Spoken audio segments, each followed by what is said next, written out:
இந்த காணொளிய பார்க்கறதுக்கு முன்னாடி தமிழ் ஜனம் யூடியூப் சேனலை சப்ஸ்கிரைப் பண்ணாம நீங்க பார்த்துட்டு இருந்தீங்கன்னா கண்டிப்பா சப்ஸ்கிரைப் பண்ணிட்டு நீங்க பாருங்க.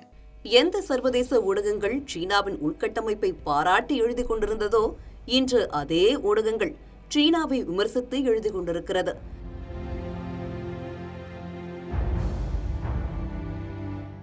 சமூக வலைதளங்களில் சீனாவின் விண்ணை முட்டும் கட்டிடங்கள் மலைகளையே உடைத்து கட்டிடங்களாக மாற்றும் தொழில்நுட்பம், உலகின் மிகப்பெரிய அணைகள் போன்றவற்றை வெளியிட்டு மொத்த உலகத்தை விட 100 ஆண்டுகள் முன்னோக்கி சென்று கொண்டிருக்கிறது என்று உதார்விட்ட சீன ஆதரவு யூடியூபர்கள் இன்று கப்சிப் ஆகியுள்ளனர்.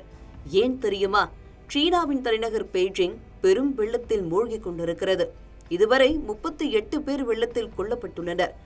இன்னும் ஆயிரக்கணக்கானவர்கள் வெள்ளத்திற்கு நடுவே அபாய கட்டத்தில் சிக்கி உள்ளனர். அவர்களை மீட்க முடியாமல் தடுமாறிக் கொண்டிருக்கிறது சீனா. கடந்த ஜூலை 23ஆம் தேதி பெய்ஜிங்கில் மழை வெளுத்து வாங்க தொடங்கியது. இது வழக்கமான மழையாக கடந்துவிடும் என்று கருதப்பட்டது. ஆனால் அசுரத்தனமாக பெய்த மழை பெய்ஜிங் நகரத்தையே வெள்ளக்காடாக மாற்றிவிட்டது. பெய்ஜிங் நகரின் மலைப்பாங்கான இடங்களில் அடுத்தடுத்து ஏற்பட்ட மண் சரிவில் பலர் இறந்துள்ளதாகவும் தகவல் வெளியாகியுள்ளது.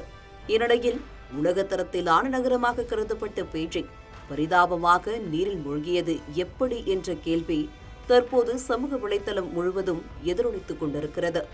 எந்த உள்கட்டமைப்பை வைத்து உலகத்தை சீனா மிரளவிட்டதோ இன்று அதே உள்கட்டமைப்புதான் சீனாவின் பெரும் வெள்ளம் ஏற்பட்டதற்கு காரணம் என்கின்றனர் புவியியலாளர்கள்.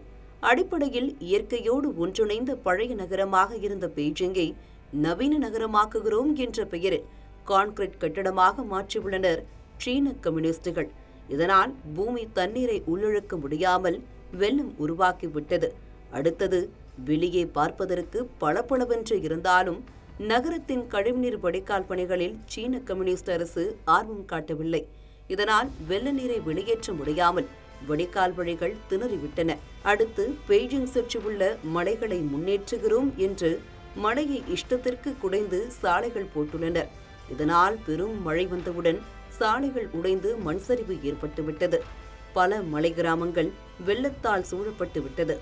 மொத்தத்தில் இயற்கைக்கு எதிரான சீனாவின் உள்கட்டமைப்பை சீனாவிற்கு ஆப்பு வைத்துவிட்டது. இது மாதிரி பல சுவாரஸ்யமான தகவல்களை பார்க்கணும்னா தமிழ் ஜனம் யூடியூப் சேனலை சப்ஸ்கிரைப் பண்ணுங்க.